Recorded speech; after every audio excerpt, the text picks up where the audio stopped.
निश्चित तौर पे हमने कहा ना कि लालू प्रसाद, आदरणीय लालू प्रसाद यादव जी हो या स्वर्गीय श्री रामविलास पासवान जी हो या हमारे श्री नीतीश कुमार जी हो, ये लोग हमेशा गरीब, पिछड़ा, दलित के लिए कुछ ना कुछ किए हैं। ये बात अलग है, चर्चा का विषय हो सकता कि बहुत कुछ नहीं किए हैं, इस पे डिस्कशन हो सकता है, लेकिन जितना भी किए वो बहुत किए हैं वो अपने अनुकूल। इसको और आगे बढ़ाया जा सकता है, इसी रास्ते पे चलकर हम लोग इससे बेहतर काम कर सकते हैं, लेकिन इनको कुर्बानी को भूला नहीं जा सकता। इन्होंने भी बहुत कुछ हमारे राज्य के लिए उन्होंने किया है। नमस्कार, आप देख रहे हैं न्यूज़ फॉर नेशन और मैं स्वाति पांडे आपके साथ। विकासशील इंसान पार्टी के प्रमुख मुकेश सहनी बुधवार को हिंदी दिवस के कार्यक्रम पर एक कार्यक्रम को संबोधित किया। वो मुजफ्फरपुर के कुढ़नी पहुंचे, वहां उन्होंने एक कार्यक्रम को संबोधित किया। और आपको बता दें कि मुकेश सहनी एक बार कभी वो भाजपा के साथ थे, लेकिन जब भाजपा से वो अलग हुए तो वो भाजपा पे लगातार हमलावर हैं, पीएम मोदी को घेरते हैं, साथ ही अमित शाह को घेरते हैं। लेकिन तो वहीं दूसरी तरफ जब बुधवार को मुकेश सहनी मुजफ्फरपुर पहुंचे तो वहां उन्होंने प्रेस वार्ता के वक्त कहा कि हम नीतीश कुमार के, लालू यादव के और स्वर्गीय रामविलास पासवान के काम से खुश हैं। हालांकि उन्होंने हमारे लिए इतना काम नहीं किया, लेकिन उन्होंने जितना कुछ किया वो काफी अच्छा। आयोजन जो आज किया गया है, खास करके आज हिंदी दिवस के अवसर पर और खास करके राष्ट्रीय विकास संगम के बैनर तले कार्यक्रम किया गया, तो सभी लोग यहाँ पे आए। खास करके हिंदी दिवस के सभी को शुभकामना दिया गया।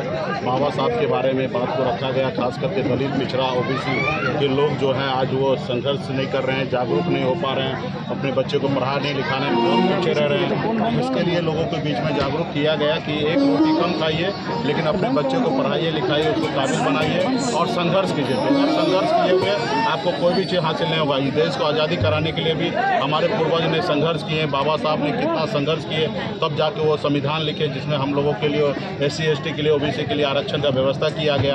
आज किस तरीके से देश में आरक्षण समाप्त किया जा रहा है, एक साजिश के तहत जितने भी बड़े बड़े संस्थान हैं उसको प्राइवेट कंपनी के हाथों में बेचा जा रहा है। तो इसके लिए हम लोग संघर्ष करेंगे ताकि आने वाले समय में हमारे विचारधारा वाले लोगों का सरकार देश में, राज्य में बने, ताकि हम लोग अपने लोगों के लिए नौकरी हो या तमाम ऐसी सुविधा है जो खास करके संविधान में जो दिया हुआ अधिकार है वो हमारे लोगों के बीच में पहुँचे। इसके लिए ही जागरूक करने का अभियान है और लोगों के बीच में सभी ने अपने अपने बातों को रखा और इसके लिए हिंदी दिवस पे सभी को शुभकामना दिया जाए। सर, आज़ादी के 75 वर्ष हो गए हैं, लेकिन जो पिछड़ों की राजनीति और भागीदारी जो जितनी सुनिश्चित होनी चाहिए वो आज तक नहीं की गई है। निश्चित तौर पे देश को आज़ादी के 75 साल बीत गए। आज माननीय प्रधानमंत्री जी ने आज़ादी के 75 साल पे जश्न उन्होंने देश में मनाए, लेकिन आज भी सच मायने में जाइए तो पूरे देश में आज गरीब, पिछड़ा, अति पिछड़ा, OBC के लोग आज भी आदि मानव की ज़िंदगी जी रहे हैं। आज भी वो पूरा मानव नहीं है, तो इस पर सरकार को सोचना चाहिए। आज भी हमारे लोगों के लिए रहने के लिए घर नहीं है, उनके अच्छे जगह उसके बच्चे पढ़ लिखे रहे उसके लिए व्यवस्था नहीं है, वो उसके लिए अच्छा खाने पीने का व्यवस्था नहीं है। तो इसका माने में कह सकते हैं कि आज हमारे लोग जो है आदि मानव के जैसे ज़िंदगी आज भी जी रहे हैं। तो इसके ऊपर हम लोगों को संघर्ष करना है, सरकार को भी ऐसे वर्ग के लोगों के बारे में सोचना है। आज देश में जो हमें अधिकार मिला वो नहीं मिल पा रहा, तो इसके लिए हम लोग संघर्ष करेंगे। सर, अभी आपने जो कहा कि नीतीश कुमार और लालू प्रसाद से हमें मतभेद हो सकती है पर हम अलग नहीं हो सकते, तो क्या आने वाले समय में आप साथ में काम करेंगे क्या?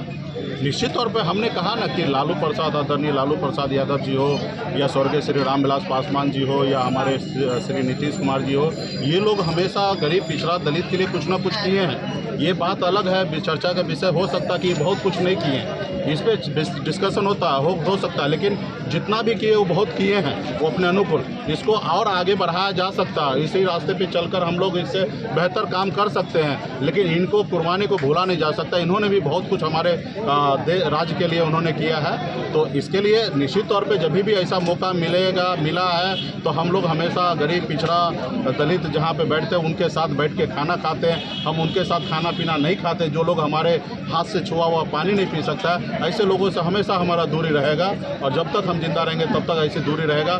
जरूरी गले मिल सकते हैं लेकिन दिल नहीं कभी मिलाएंगे। इसे चुनाव होने की संभावना है, इसमें क्या कहना चाहते हैं? क्या आपकी पार्टी चुनाव लड़ेगी अगर चुनाव होगा तो? जब ये चुनाव निश्चित तौर पे हमारी पार्टी है तो चुनाव लड़ने के लिए पार्टी है।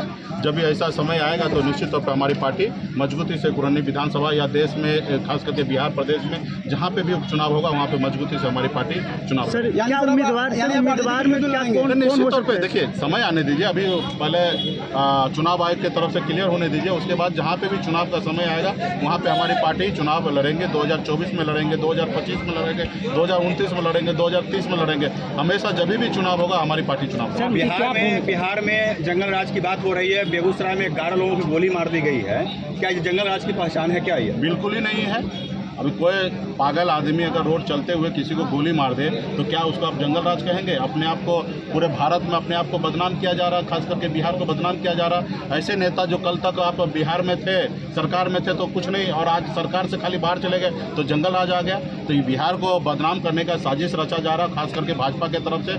मैं भाजपा के नेता से आग्रह करूँगा कि आप लड़ाई लड़िए, मुद्दे की लड़ाई लड़िए, लेकिन जिसमें बिहार का बदनाम हो, बिहारी को बदनामी हो, जिसका जहाँ पे बिहार को सर झुके वो काम तो नहीं कीजिए, खास करके इस तरीके का शब्द का उपयोग नहीं कीजिए। मुख्यमंत्री नीतीश कुमार के जो पीएम बनाए जाने की बात चल रही है, उसमें मुकेश सहनी का क्या स्टैंड होगा? अरे भाई, कितना गर्व की बात है। एक बिहारी, बिहार का बेटा देश का अगर प्रधानमंत्री बने तो ये हमसे और आपसे बेहतर किसको उपलब्धि हो सकता है हासिल?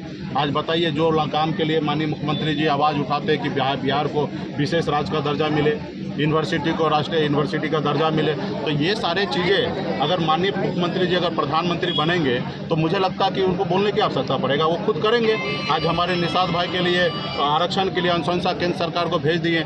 जब माननीय मुख्यमंत्री जी अगर देश के प्रधानमंत्री बन जाएंगे तो उनको याद दिलाने की थोड़ी ज़रूरत है। वो देखेंगे कि बिहार से हमने क्या क्या चीज़ केंद्र सरकार से मांगा और क्या क्या चीज़ें नहीं की हैं। वो जब वो पावर में जाएंगे तो निश्चित तौर पर वो पूरा काम करेंगे जो जब भी बिहार 15 सालों में माननीय मुख्यमंत्री जी जो भी मांग केंद्र सरकार से किए होंगे, और जब प्रधानमंत्री बन जाएंगे तो पूरा काम होगा। तो ये हमारे लिए उपलब्धि है, और हम तो मजबूती से जब देश का प्रधानमंत्री के लिए अगर बिहारी अगर खड़ा हो, कोई भी बिहारी खड़ा हो, तो उसके लिए हम खड़ा रहेंगे। धन्यवाद।